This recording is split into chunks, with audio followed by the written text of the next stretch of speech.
நம்ம physics chemistry science maths biology லா இந்த மாதிரி நம்ம ஏகப்பட்ட டாபிக்ஸ் இந்த உலகத்தில் படிச்சுட்டு தான் இருக்கோம்.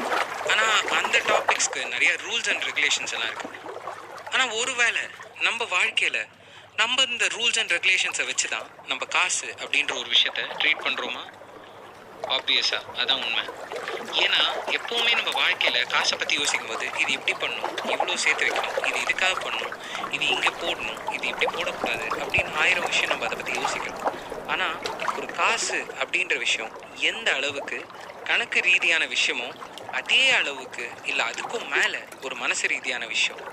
இப்போது ஒரு ஊர் விட்டு ஊர் நீங்கள் பேசணும், அதுக்கு நீங்கள் என்ன பண்ணுவீங்க? ஒரு ரீசார்ஜ் பண்ணுவீங்க. அதுக்கு என்ன ரீசார்ஜ் பண்ணுவீங்க?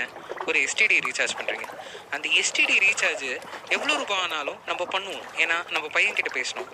அங்கே நம்ம ஒரு பணக்காரன் அப்படின்னு காட்டிக்கிறதுக்காகவோ இல்லைன்னா அதை ரீசார்ஜ் பண்ணால் நம்ம பார்க்க பெருசாக தெரியுன்றதுக்காகவோ பண்ணுறதில்ல. ஏன்னா அந்த இடத்துல நமக்கு அங்கே ஒரு தேவை இருக்குது.